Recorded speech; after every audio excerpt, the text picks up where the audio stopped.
Welcome to Bobby Likis Car Clinic. If you have a car question for Bobby, call now at 1-800-264-5454, toll free from anywhere in America. And now, here's your host, Bobby Likis. And I want to welcome you to this hour of Bobby Likis Car Clinic. Just mark your calendars, and every Saturday from 10 till noon Eastern Time, dial us up. Local AM and or FM stations across the nation. Also at watchbobbylive.com. Let me give you the number. Kim will take your calls at 888-CAR-CLINIC. That's 888-227-2546. If you're a regular listener, you know that I am a fan of K&N. This segment of Bobby Likis Car Clinic is brought to you by K&N, the original performance air filter of NASCAR and yours truly. And yes, I do have a pair of K&Ns in my 385 horsepower, 5-liter automobile, and it runs like as they say in the South, like a scalded dog. Also, this segment of Bobby Likis Car Clinic is brought to you in part by Royal Purple, my choice for all synthetic oils and lubricants. And you've heard about the new Royal Flush, which is a cooling system conditioner and a cooling system cleaner.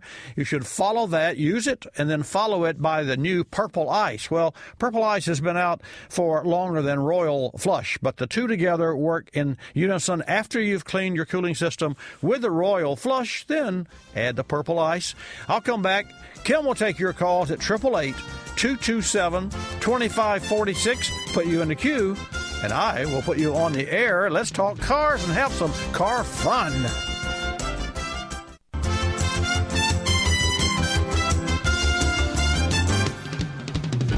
And now, back to Bobby Likis Car Clinic and your host, Bobby Likis.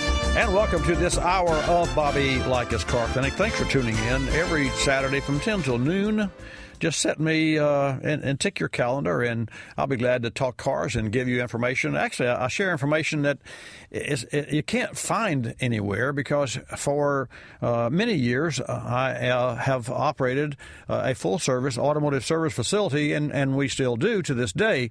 So some 50 or 60 hours a week, we're literally helping our customers add life to their car. And, yeah, we do a lot of repairs as well because machines break down and machines will wear out. We had, for instance, one vehicle, it's an SUV that came in the shop that had a bad bearing.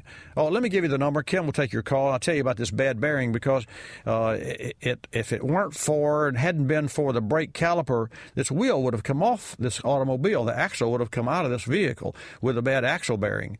The number is 888-CAR-CLINIC. That's 888-227-2546. If you tried to get in before and had busies, I've asked Kim to open a second bank of phones so that we're available for you now at 888-227-2546. So the SUV comes in with an obvious wheel bearing problem because of this terrific noise that it's making. So upon closer inspection, we took the wheel off. We found that the bearing had separated and that the rotor had actually moved out until it dissolved and destroyed the pad. And then the rotor wasn't satisfied with that because the axle was trying to come out of the axle housing. And the rotor wore through the pad and then got into the actual caliper part that secures the pad and was wearing on the caliper. And it was the rotor, just like if you were to reach up with a hat and grab it with your fingers to tip your hat. That's what a rotor looks like. It looks like a hat. It's just a round disc that mounts in the center. And the axle was trying to work its way out of the axle housing. And if it hadn't been for the caliper, it hadn't been for the rotor that was bolted to that axle would have, and the wheel and the tire would have come out of that vehicle as that car drove down the road. I've actually seen vehicles where that happened. I've seen pictures and videos of that happening. I've never driven a car where that happened, but I've driven a lot of cars in my life, answered a lot of car questions here on Car Clinic, more than 100,000. So if you have a car question, call 888-227-2546. I want to reach out to Rochester, New York. WACK 1420 AM in Hometown Radio, Rochester, New York. John Tickner and Dean Amsler, General Manager and Program Director of Car Clinic affiliate WACK 1420 AM in hometown radio in Rochester, New York. Or rather, it's called Hometown Radio in Rochester, New York. I mentioned earlier about tires.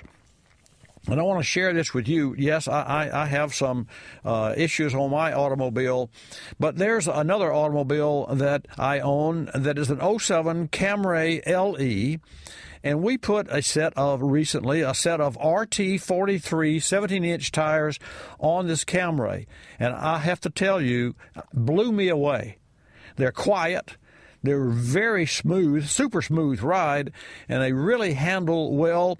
And what I noticed specifically was the excellent condition of the excellent handling and control on wet roads. The traction was awesome. When you get a chance, go to GeneralTire.com and check out the brand, the RT, and it's the Ultimax RT43. There's the G-Max. That's also a fantastic series. You can find both at GeneralTire.com. I see that Ron's called again, got a question with his card. If you have a question, 888-227-2546. We also had a caller earlier that asked about coolant. I want to share with you some facts about coolant. Yellow, orange, green, red. I mean, does color matter? Well, engine coolant really is a mixture of antifreeze or coolant. Well, it's called antifreeze in the wintertime, folks, and it's called coolant in the summertime, but it's the same chemical, and a mixture of that and deionized water with the addition of corrosion inhibitors and dyes. The dyes are where the color comes from. And a proper mixture is important because it prevents corrosion of the cooling system components, it raises the boiling point, and then it lowers the freezing point. That's how one fluid can protect Bostonians in February and Floridians in August. Same coolant, but does a fantastic job. And I'll share with you more information about antifreeze after this call. We'll take a call from New York. Ron, welcome to Bobby Likas Car Clinic. Good morning, Bobby. How are you? I'm fine, thank you. How are you, sir? Good. Yeah, my question is I have a 2003 Chevy S10 ZR2 pickup. And for the last few weeks now, it's been very, very cold here in the mornings, and I'm having a problem. When I start it, I have to almost use two hands to get it out of park and into reverse. Okay, a couple things. One, you want to turn your radio down if you don't mind, Ron, because you get feedback. Okay, I did that. Okay, thank you, sir. There's, of course, your vehicle comes with a solenoid that will not allow you to pull the lever or move the lever from park without touching the brake. I know you know this, and I know you're touching the brake. But because that solenoid is worn and or has debris on its plunger, it is not working. Now, this is my best guess. So here's what I want you to do. First, I want to help you to familiarize yourself with the action of that solenoid, and here's how best you can do that. When this is not giving you a problem, in other words, after you've warmed the car and it's working, and you have no problem, I want you to stop, and you can do this in your driveway. You can do this in the garage. Turn the key on, engine off, turn the key on, and then place your hand. Is it a shift column or is it on the floor? No, it's a shift column. Okay. Place your hand, just your palm on the gear shift lever, but don't pull it. And don't move it. Just place your hand because you want to feel it, just like you were feeling the pulse of your own pulse. And then I want you to touch the brake and let off the brake. Touch the brake and let off. And every time you touch the brake, and just imagine the brake lights are coming on because it's the same switch or switches that make this happen. When you touch the brake, that sends power to the electric solenoid that unlocks that gear shift. And you will hear it go tick, tick, tick, tick. It's a very modest, slight, almost imperceivable solenoid that doesn't have a lot of power, because all it really has to do is pull a pin out of, just like you have a deadlock on a door. So it's an electric. There's a deadlock on the gear shift, and that's how that works. So the reason I share this with you is I want you to feel that distinct action that plunger makes when it unlocks. And then you'll become familiar with that, and it happens every time. Now, the next morning that you fire the car and it doesn't come out of park, I want you to turn the engine off, go back to the on position with the ignition switch, and touch that brake again with your hand just touching the stick, and you will not feel that distinct plunger because it's either stuck or needs to be lubricated, or in the big scheme of things, you need to replace that safety control solenoid. And that's a gear shift lockout that it's called, and I would bet you that's what's going to take to fix that automobile. Not not hard to get to. In fact, if you look in your owner's manual, you will find a place where you can insert a key or push a button to bypass that control.